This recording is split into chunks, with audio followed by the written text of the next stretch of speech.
Yeah, exactly. How would you like this?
Anyone new here today? Oh, a special welcome to you. My name is Genkal Sangtalopa, and so tonight we're going to talk about how do we make our life meaningful. Have you ever thought about having a meaningful life? Or is it just... I think so often we just think of having an ordinary life. Yeah. But that's a kind of a shame, because we have such extraordinary potential.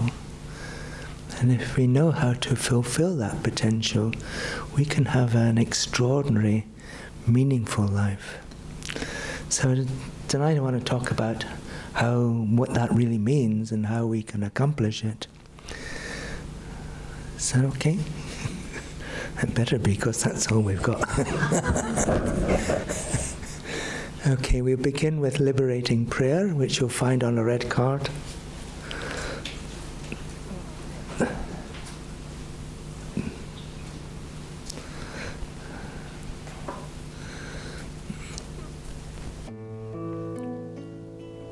O Blessed One, Shakyamuni Buddha,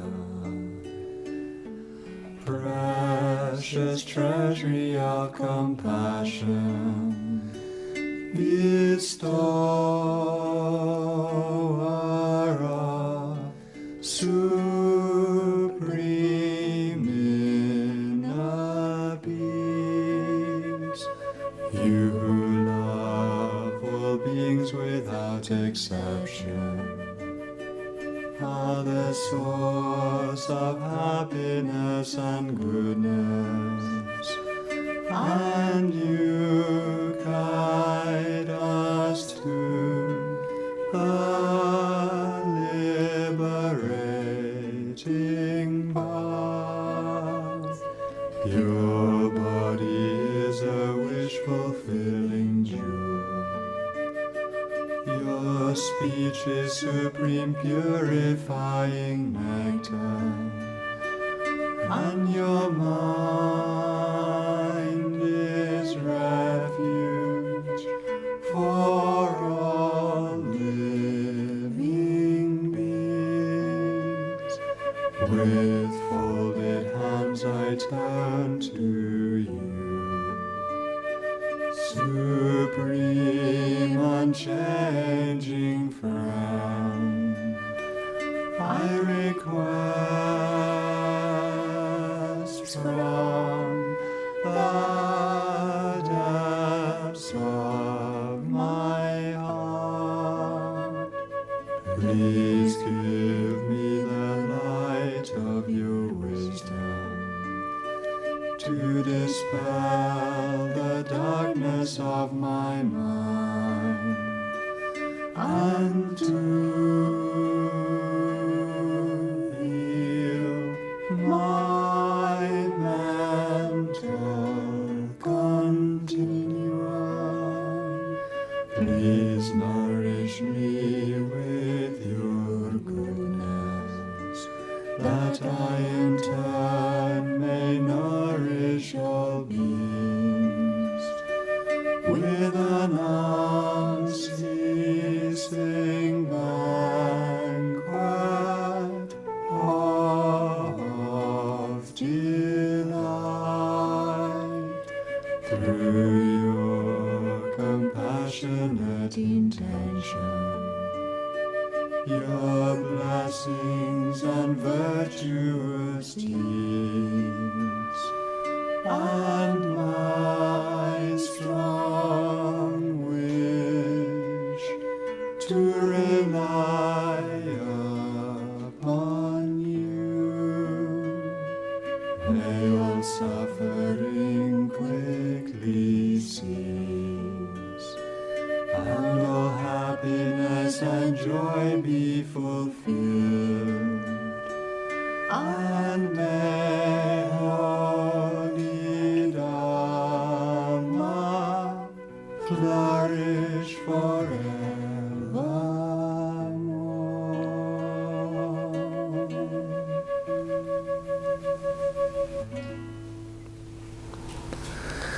And so we can meditate.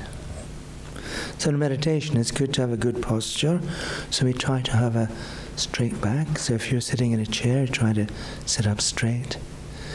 And if you wish, you can place the back of your right hand in the palm of your left and raise the thumbs so the tips of your thumbs touch gently together. So the right hand represents compassion, the left hand represents wisdom. And when we put together the two together, we get the union of wisdom and compassion, which is the nature of an enlightened being's mind. You can gently close your eyes and close your mouth. And so you breathe just very naturally through the nostrils. Don't try to speed up your breathing or slow it down.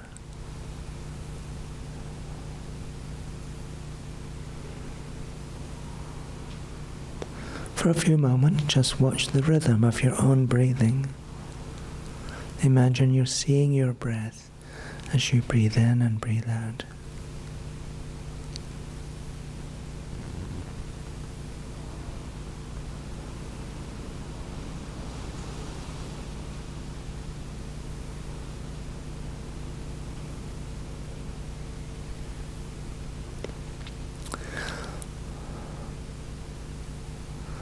Our mind can be empowered by the blessings of those who have gone before, those who have followed Buddha's teachings, put them into practice, and attained great results themselves.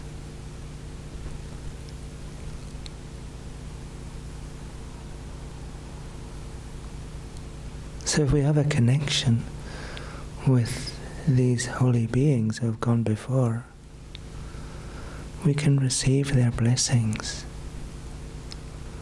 It's like the blessings are like a shower of warm rain falling on a desert. Suddenly you find beautiful flowers and plants growing up because of the rain. In the same way, we can find beautiful thoughts and beautiful energy arising in our mind just by receiving the blessings of holy beings.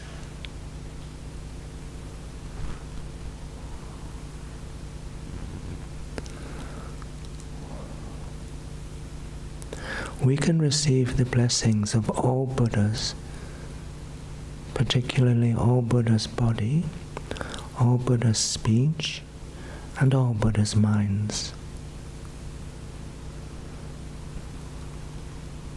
The mantra of all Buddhas is Om Ah Hum. Om Ah Hum. Om refers to all Buddha's bodies. Ah refers to all Buddha's speech. And Hum refers to all Buddha's minds. So just by reciting this mantra, we're mixing our own mind with the body, speech and mind of all Buddhas. And we can do this in conjunction with our breath. As we breathe in, we imagine we're hearing the sound of Om. And then at the end of breathing in, we hold the breath for a short while, not so long that it gets uncomfortable. But as we're holding the breath, we imagine we're hearing the sound of Ah. And then at the end of holding the breath, we breathe out. As we're breathing out, we imagine we're hearing the sound of Hum.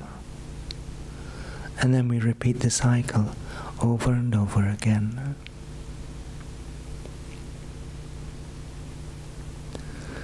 So in this way, we're receiving the blessings of all Buddha's bodies, all Buddha's speech, and all Buddha's minds. So our own body, speech, and mind is being energized and purified.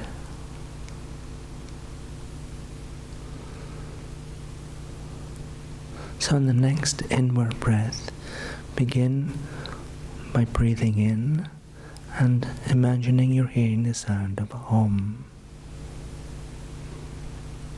And then as you hold the breath, imagine you're hearing the sound of Ah.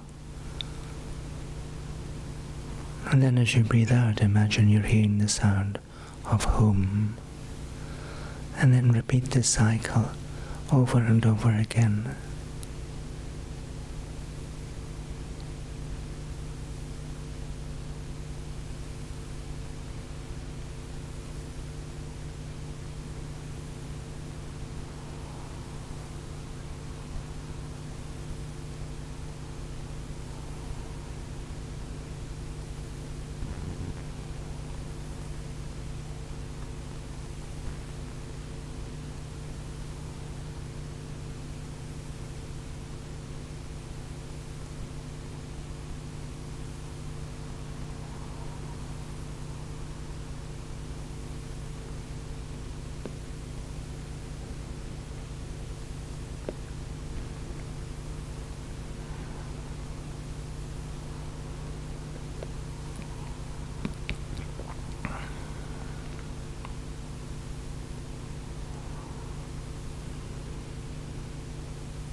And now just take another 4 cycles of breath.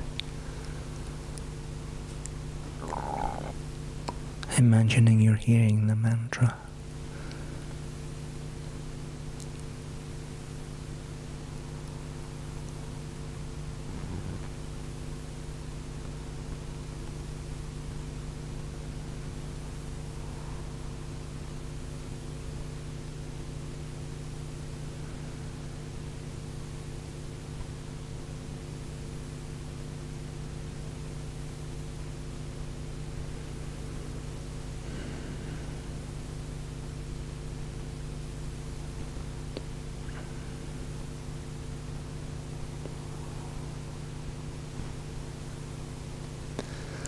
So now you can gently begin to relax your concentration, and when you're ready you can arise from meditation.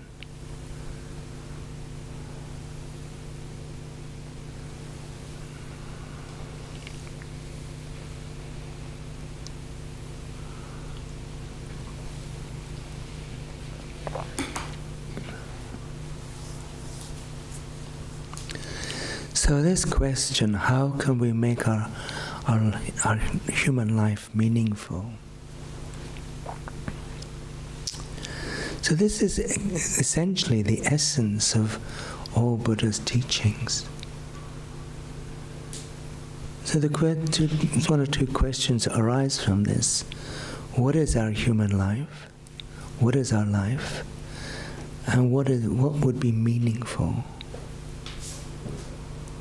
So we can just think of our life as just the duration of this life, measured in days or months or years or whatever. And the problem is we don't know how long that is. None of us know how many more days or months or years we're going to live. It's completely uncertain. But we often think, oh, I'm going to live for another 40, 50 years. Or 60 or 70, whatever it is, But we might well do that. But the reality is that on any given day, we could die. All we know is the present moment we have a human life, but we're going to lose it at some point or other. We're going to die. We know that, right? Sorry to remind you of these things. But that's our reality. That's what we're all facing. That from the moment we're born, we're moving towards our death. And the reality is we don't know when that's going to be. Like I said, it could be today.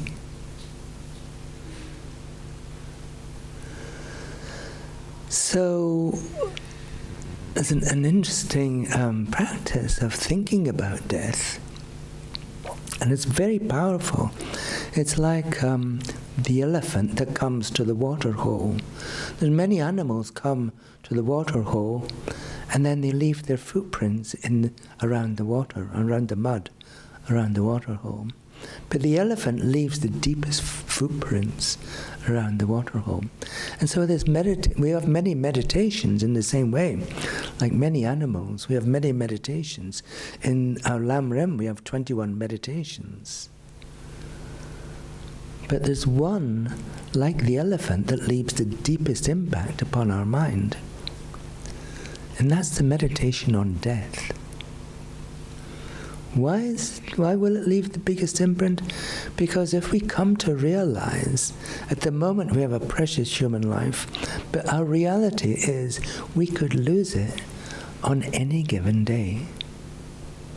And that given day could be today. So if you begin to think like this, then there's a sense of urgency that arises in your own mind.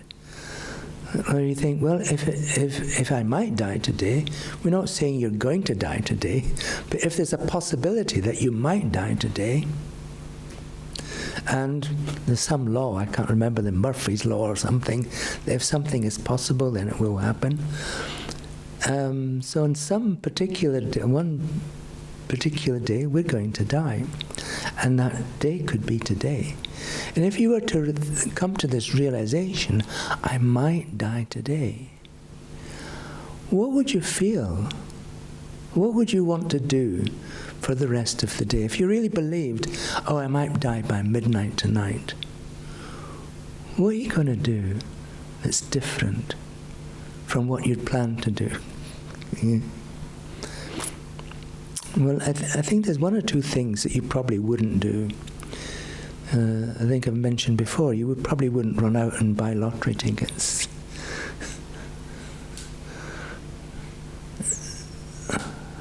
I think someone once pointed out that if you were older than 40, you have a greater chance of dying than winning the lottery. So don't waste your money. So, if we think, I might die today, what would you do differently? I think you'd turn your mind to seek opportunities to engage in that which is the cause of happiness. Yeah. You want to create more happiness for yourself and for other people. You may want to create more freedom for yourself and for other people. You want to be able to help other people with their problems and help them out of their suffering. And in the same way, you'd want to help yourself out of suffering. And so we wake up tomorrow and we think, oh, I didn't die yesterday. but I might die today. And so it goes on for the rest of your life. That same possibility is with you for the rest of your life, however long that life is. And so if you come to understand this, then you understand how, if we really think about this, if we really internalize this thought, I might die today, and this is every day, you will tend to do more things that are conducive to your happiness and to other people's happiness than you would otherwise do. Yeah. So you can begin to understand how this meditation on death leaves the deepest impact upon your mind. We can do, as I said, we can have countless other meditations, but this meditation on death is helping you to avoid procrastination. Anybody got any procrastination problems? It's quite prevalent in our modern world. We tend to put off important things. In Scotland we often say, why put off till tomorrow what you can do the day after? And so if we keep putting off, the day after never comes. Tomorrow never comes. There's always tomorrow and tomorrow. So we're always postponing things that are essentially important. But if we meditate on death, then we tend to overcome this procrastination. Because we think, well, there's some things I can do and I want to get it done today before I die. And then the next day the same thing applies. I want to get things done today before I die, because I might die today. Most of the time we're thinking completely the opposite. I'm not going to die for a long time. And that may be true, that we don't die for a long time, but the possibility still remains that on any given day, that could be the day that we die. So the timing of our death, all we know is that our death is certain, but the timing of our death is completely uncertain. So, the essential basic wish of every living being, just every animal, every insect, every human being, is to be happy all the time. To find happiness, or inner peace, essentially inner peace and happiness, the same thing. A peaceful mind all the time. And to be able to free ourselves completely from problems and suffering. So if we could do that, then in one sense our life would become very meaningful, because we would have fulfilled our own purpose. Our own deepest wish is to find happiness for ourselves and freedom from suffering. Anybody not want that? Leave the room now if you because, it's only because we have this wish that you're here. Yeah? Because essentially we know that we might find a solution to our problems in this very place. Listening to Buddha's teachings, thinking about Buddha's teachings, meditating on Buddha's teachings. We have some maybe glimmering of an understanding that Buddha's teachings that have lasted for 2,500 years must have something to offer in our own search for happiness and freedom from suffering. I'm not saying it's the only one, but it's the most efficient one, the most efficient set of teachings that will enable us to find peace and happiness. And the reason I can say that is that these two things, happiness and freedom from suffering, are just states of mind. And it's only Buddha's teachings that are really helping us to examine our mind and to change our mind, to transform our mind.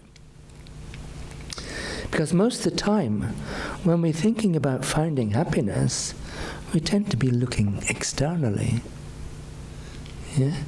If we get the right set of circumstances, the right place to live, the right home, the right furniture, the right friends, the right proximity to Lark Lane, and so on, then we'll be happy. Yeah, the right coffee place to go and have coffee, meet friends, and so on. Then we'll be happy. And so we're constantly looking externally for sources of happiness.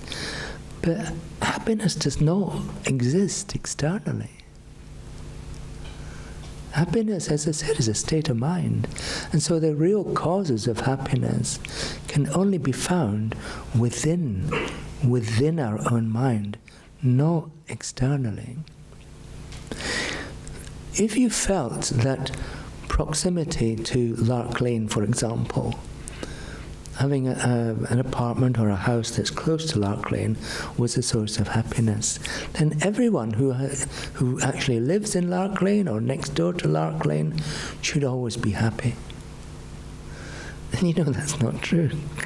And you know, even if you are living in Lark Lane, you know you're not always going to be happy. Yeah? And you know things like wealth is not a source of happiness. Otherwise, every wealthy person would always be happy. And the more wealth you have, the happier you will be.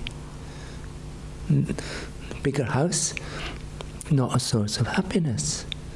People with the biggest houses should be the happiest ones, but you know that's not true. You know, the Queen had a big house. And she was not always happy. She talked about her, what was her, Annus Horribilis. Yes. So there's periods, none of these things, these external things, are not real sources of happiness. Let me just read. Oh, I didn't bring them.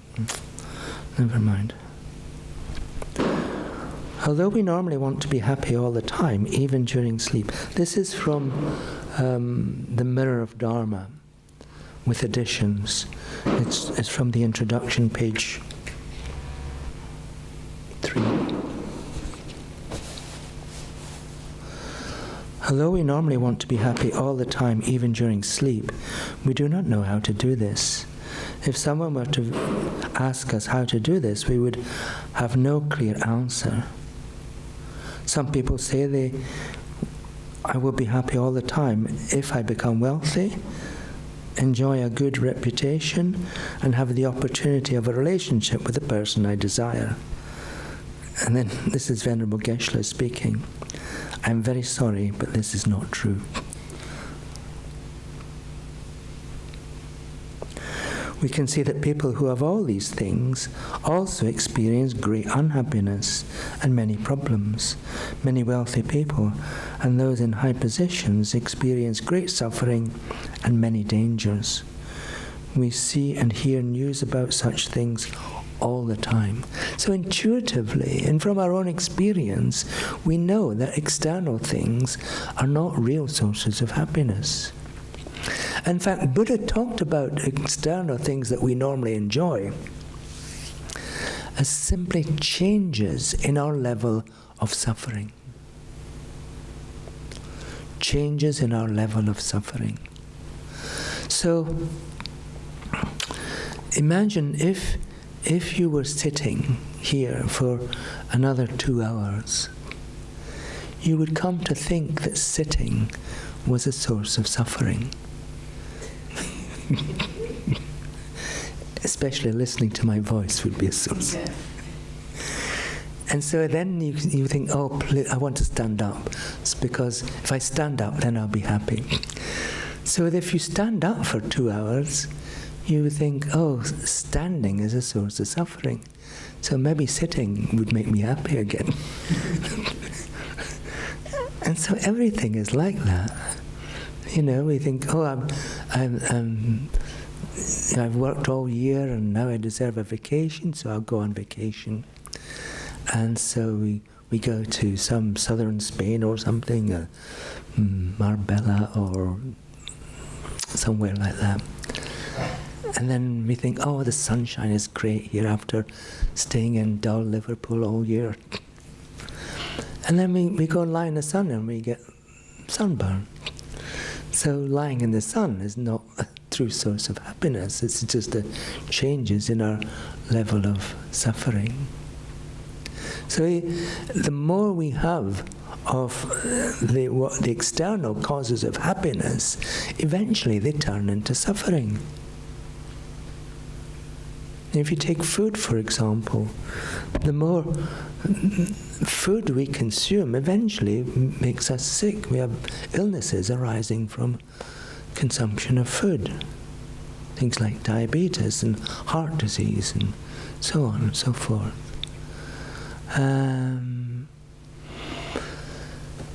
Exercise, the more exercise we do, we get injured, and so on and so forth.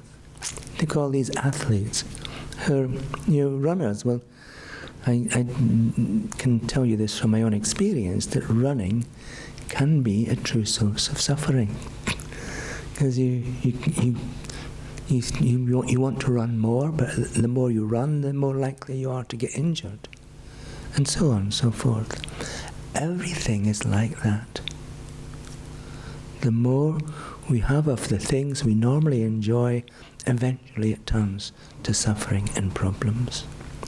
The only thing that is not like that is the practice of Buddha's teachings.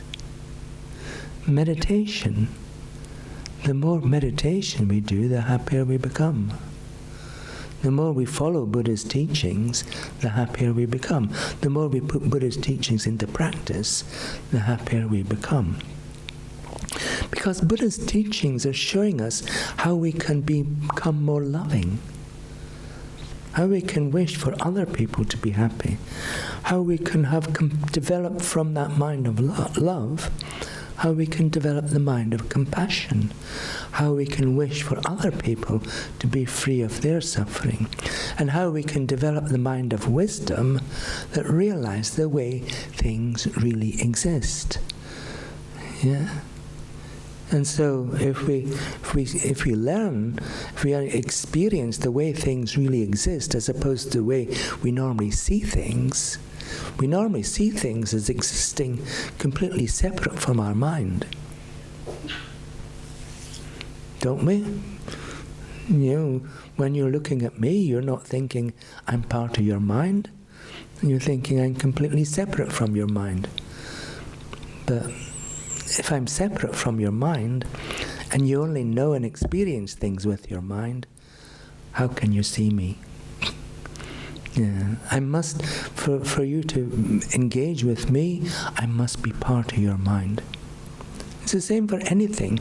The whole of this room is inside your mind. But we normally think our mind is here and the room is out there.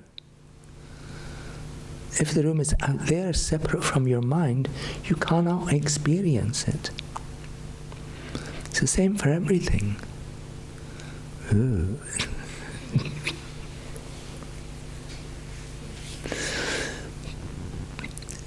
We can understand this in very simply.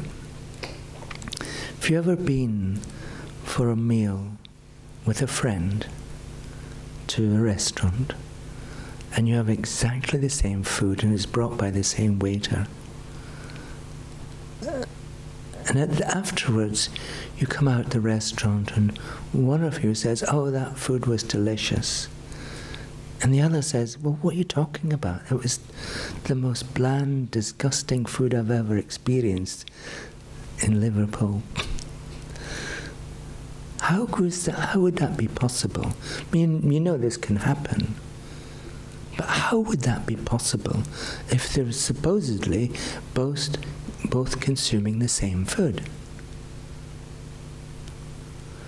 Because there's no food separate from the mind that's experiencing the food. I'll say that again. There is no food separate from the mind that is experiencing the food. So, in reality, there's two separate foods, two separate dishes. One was beautiful and tasty, the other is disgusting. Only because the mind that's experiencing it experiences it in that way. Same when you go to a cinema and you think you're seeing the same movie, but actually there's as many movies as there are people watching the cinema, watching the screen. Because the way the movie exists is part of your mind. Yeah. And it's like this for everything. It's very important if we could come to understand this and incorporate in our daily life, we could understand how we could change everything. We could change our whole experience of life just by changing our mind. That's why, that book that I don't have with me, How to Transform Your Life. It ends up with the biggest chapter on this wisdom, realizing emptiness, how everything is a manifestation of our own mind. And so the way to transform our life is first to develop a mind of love and compassion, and then wisdom, and use that wisdom to realize that there's no fixed external world. We can change our external world just by changing our own mind.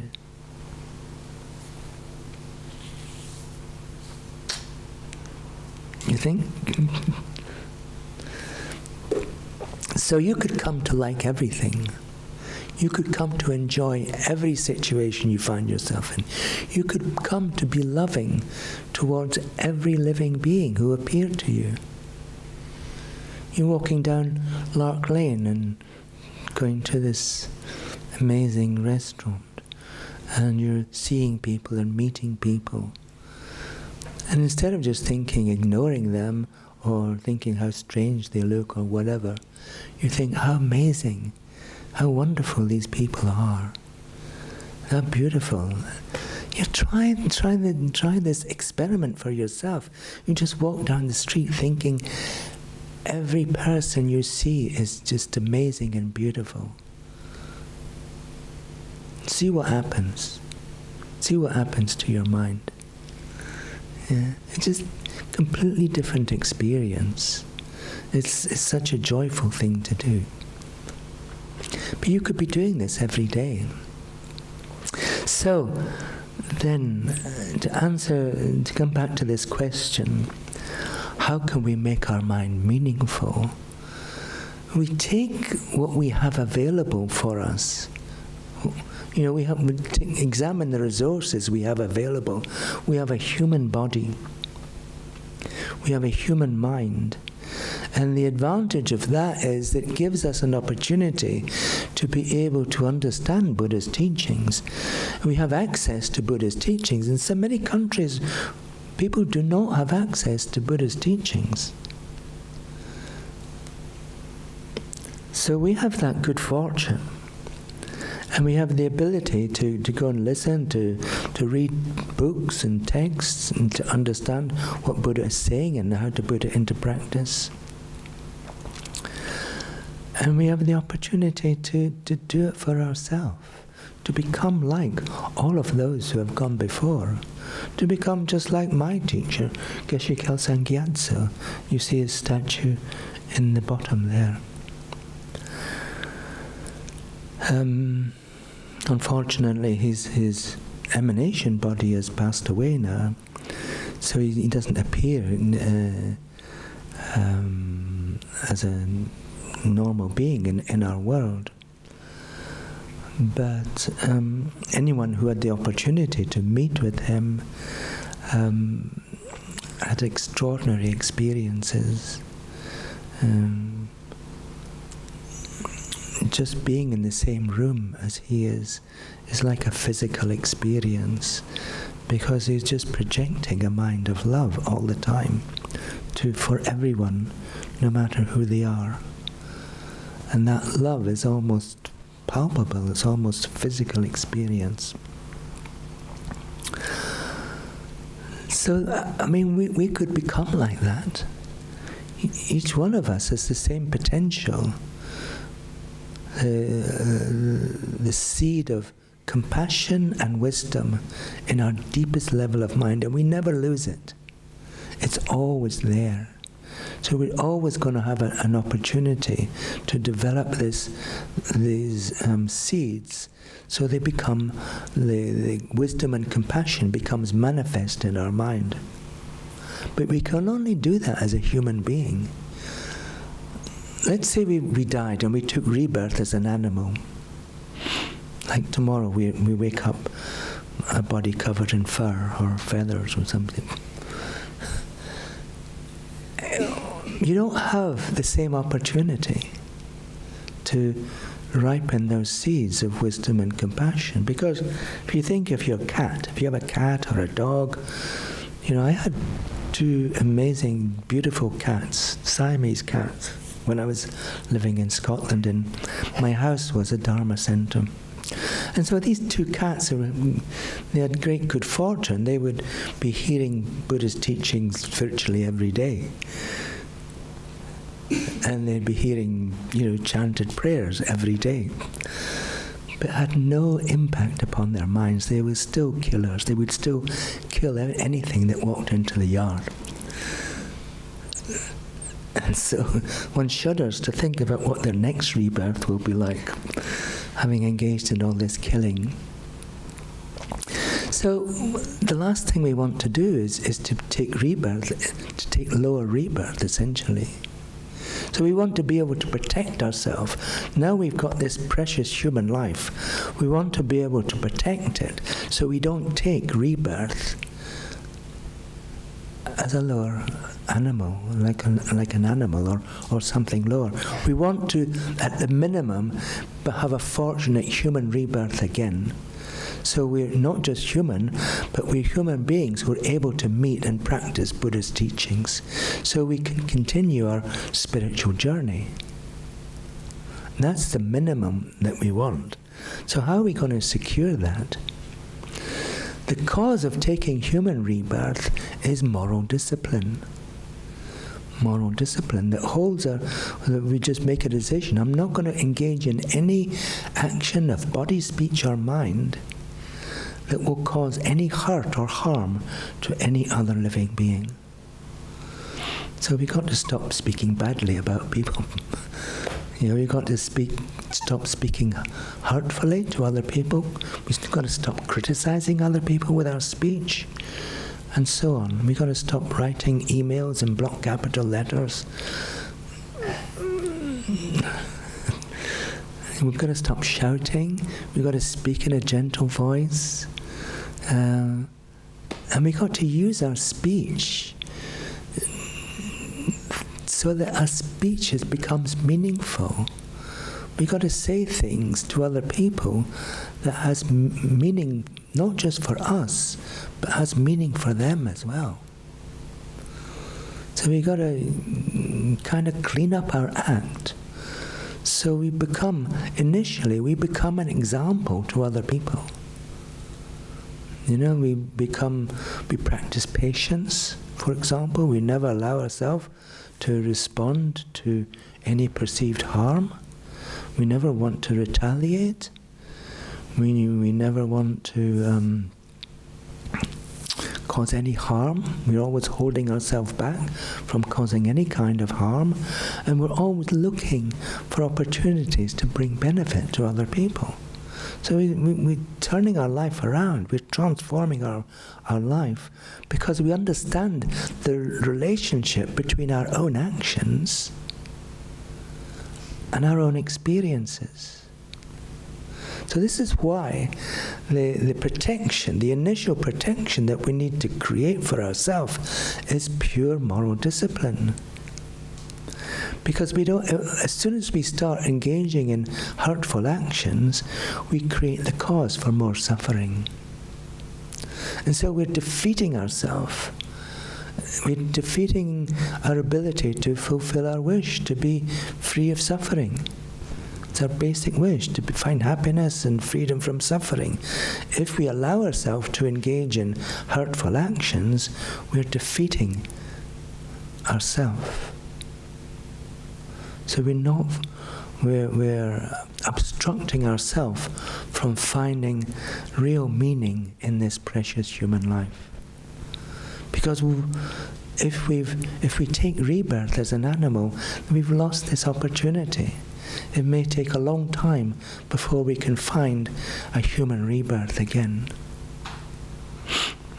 I'm sorry, I don't mean to scare you, but I do mean to scare you.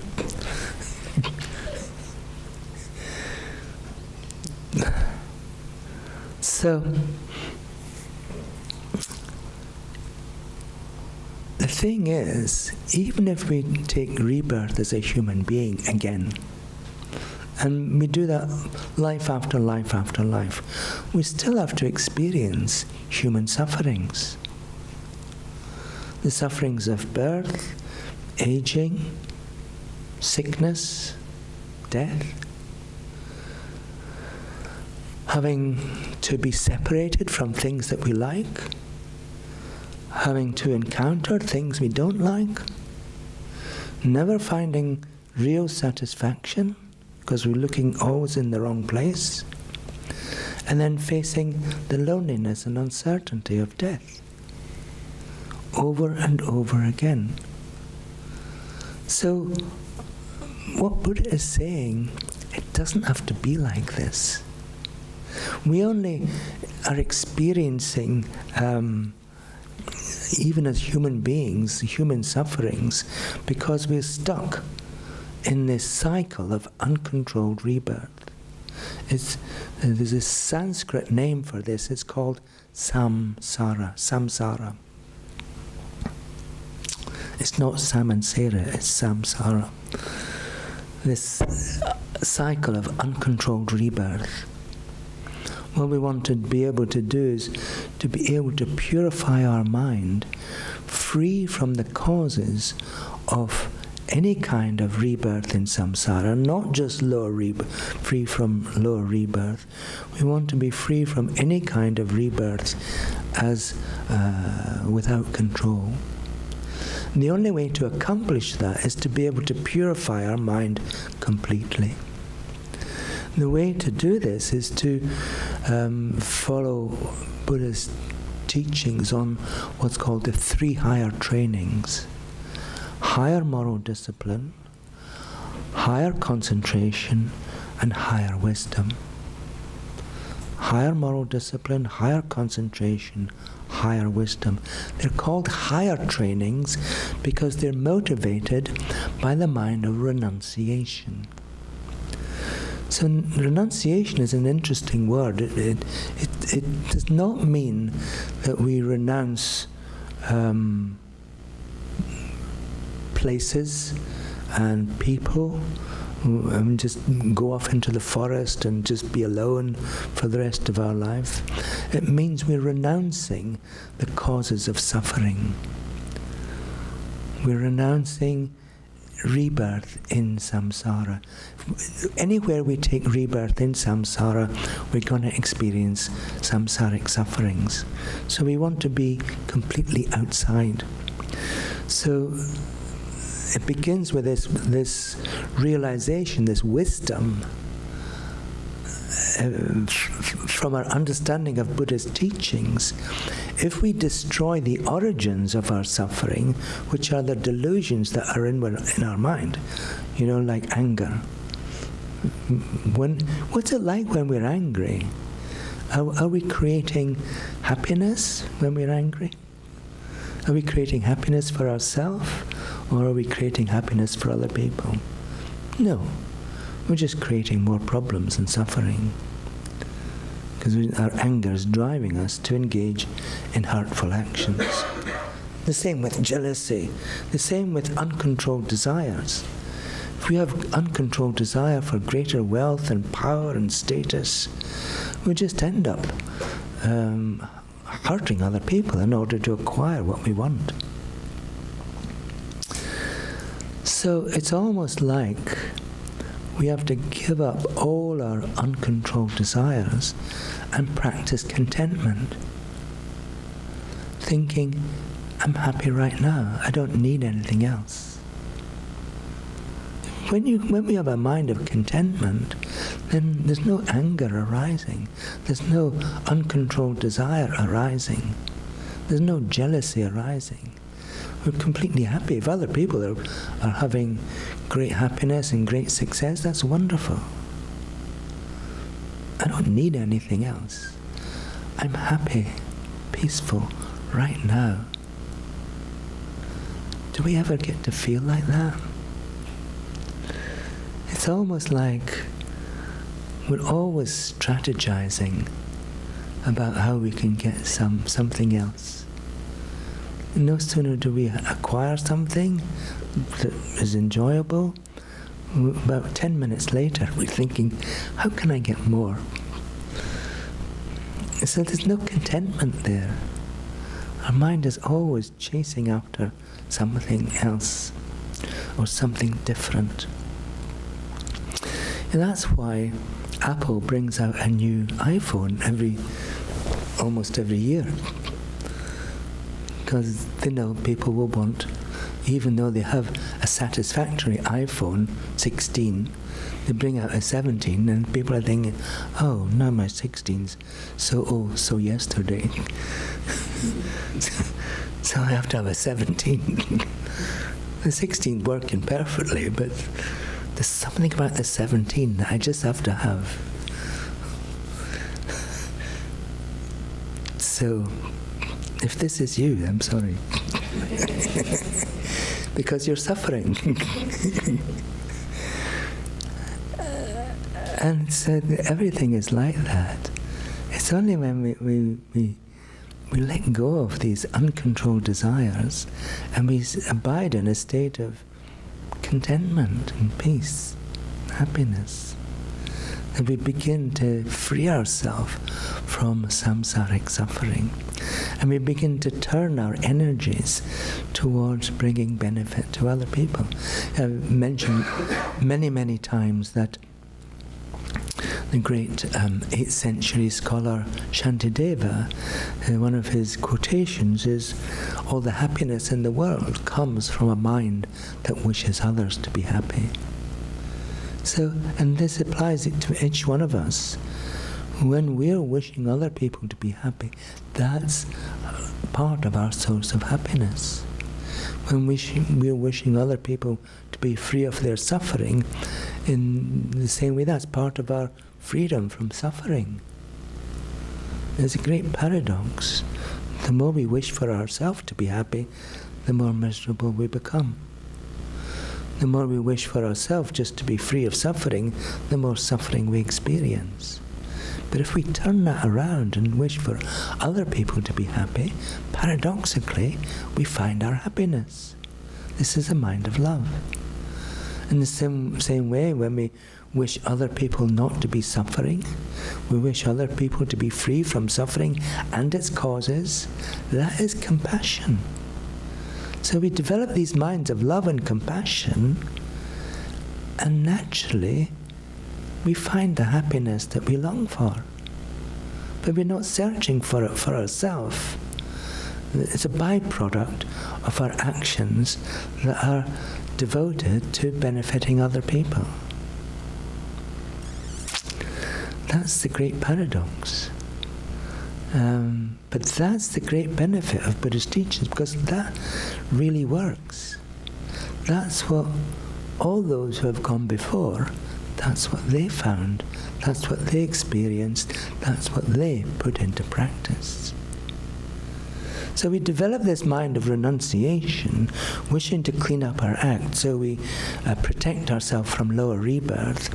Then we wish to engage in the 3 higher trainings, higher moral discipline, higher concentration, higher wisdom. And all the time that's improving our mind. And we're becoming a better and better example to other people. We're helping other people in that way. And then we free ourselves from suffering. So we're home free. Except now, we begin to think about other people who are themselves trapped in samsara. And so that our actions to benefit other people begin to come to fulfillment, and then we really engage in what's called lojong, training our mind in love and compassion and the wish to attain enlightenment. And so gradually we free ourselves from the mind that is so problematic for us, which is called self-cherishing.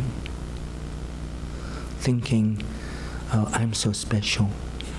Thinking there's a real person here, and this person here is so special, is more special, he or she is more special than any of your persons. Yes. Yeah. So once we overcome that, thinking, first of all, that this person here and all the other persons out there are equally important. And then as we begin to experience the joy that comes from acting upon that view, we begin to think, oh, other people are actually more important than me. And my purpose, the way I give my life meaning, is to work for the benefit of other people. So not only am I working to help other people to find their happiness and their freedom from suffering, the byproduct of that process is that I experience my own freedom and my own joy and happiness too. And it becomes so powerful. Our experience of this becomes so powerful that we want to take it to its natural conclusion, which is called complete enlightenment. We effect a complete transformation of who we are, and this transformation becomes permanent. So we develop a quality of mind that is called the inner light of wisdom, that is completely free from all mistaken appearances and mistaken conceptions. In other words, we have complete and omniscient wisdom. And so we know perfectly how to be able to help each person throughout the world, and every person without exception. And we have that power to be able to accomplish it. And our mind then becomes a source of great peace and happiness for every other living being. So not only have we fulfilled our own purpose, we've made our mind extraordinarily, we've made our human life extraordinarily meaningful. Every day that we've had of this life, we've used it in a meaningful way. We're always making progress, some progress, towards becoming the better person. initially by protecting ourselves from lower rebirth, and then protecting ourselves from any kind of suffering within samsara, and then enabling ourselves to accomplish this extraordinary transformation to become an enlightened being. And the thing is, every one of us could do this, because we all have that same potential, because we all have the seeds of compassion and wisdom. It's the only permanent aspect of what we are. Everything else is just temporary. But that potential that we have is permanent. It's always there. So that's how we can make our life meaningful. But you have to want to. And so essentially all we have to do is follow Buddha's teachings, follow Buddha's instructions, follow the instructions of our spiritual guide, Geshe Kelsang Gyatso, who has created 23 books that are all commentaries and explanations of how to accomplish this process of making our human life meaningful. And what may very well give you the incentive to get going on this is to remind yourself that I may die today.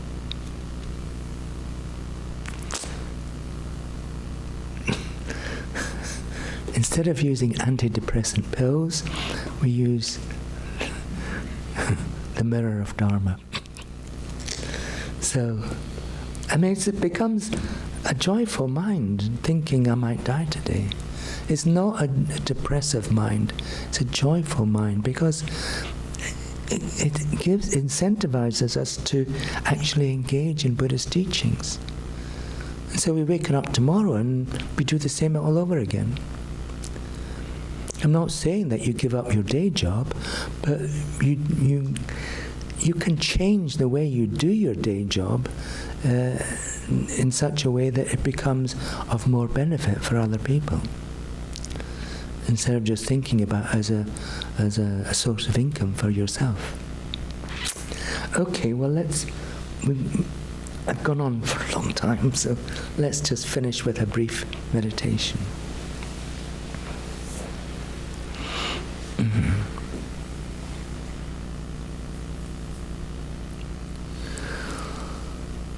So we can consider how fortunate we are, A, to have a human rebirth, to have a human life, and secondly, to have a fortunate human life because we've met Buddha's teachings.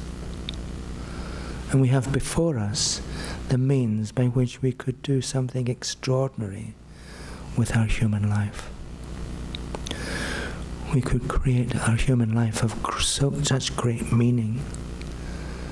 We could find real, authentic, lasting happiness, not just for ourselves, but for countless other living beings too.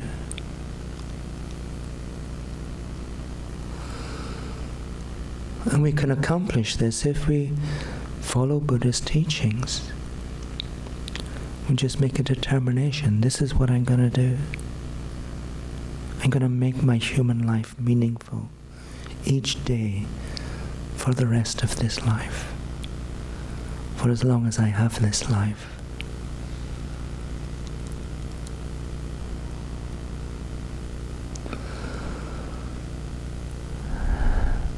And so if we make this determination, each day I'm going to follow Buddha's teachings, put them into practice in my daily life. We will find that we manage to make our human life meaningful.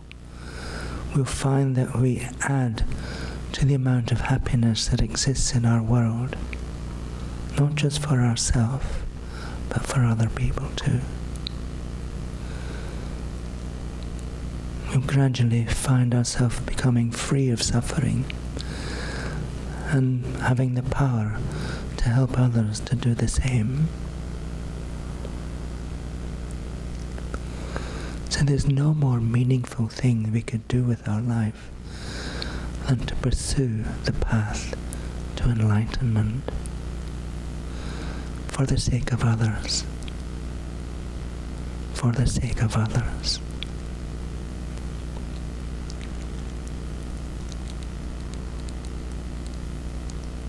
So hold that determination in your mind.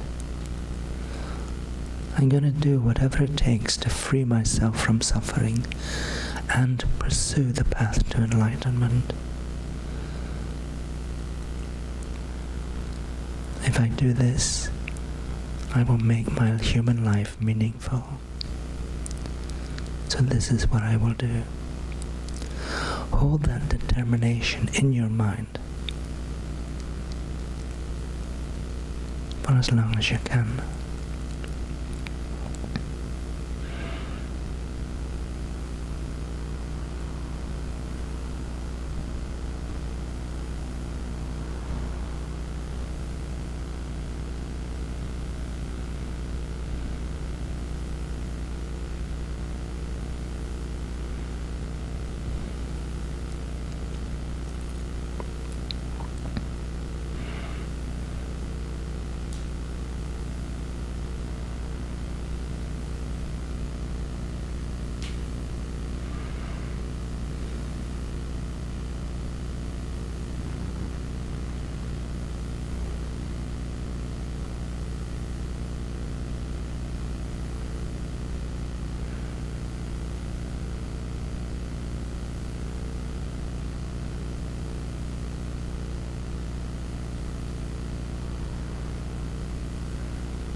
And for the last 2 minutes, make this determination very strong, very powerful in your mind.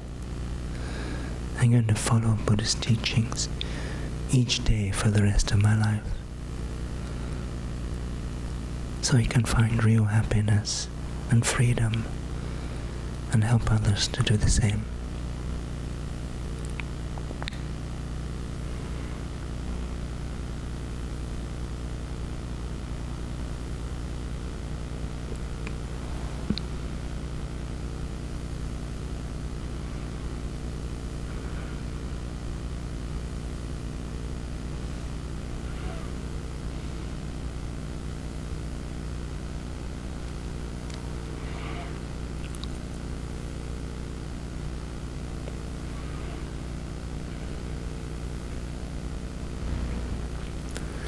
So now, slowly and gently, you can relax your concentration. And when you're ready, you can allow your mind to come back to the room, and you can arise from meditation.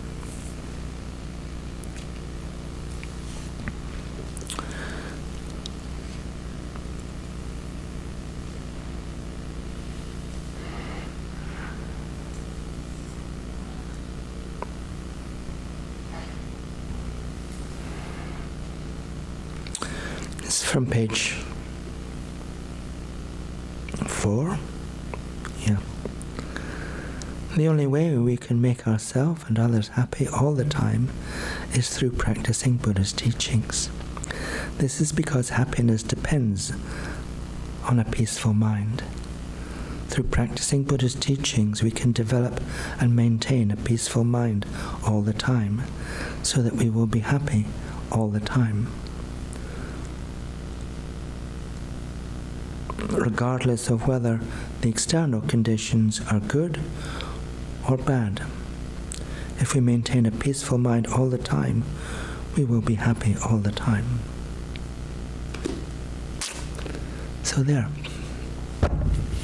So once you've made this determination in meditation, we carry it through into our daily life. And so it involves either coming to classes here or getting hold of a Dharma text and reading and trying to digest and understand and bring it into practice in your daily life. You know, we could have We could have so many books on our bookshelf, and we think, oh yeah, I've got all Buddha's teachings here, but we never read them or put them into practice. So it's like going to your doctor and getting a prescription, and you got the the chemist, and you get the medicine, you just put it on a shelf, you never take it. We need to take the medicine. Taking the medicine is practicing it in your daily life. So that's your homework. Thank you so much. Thank you.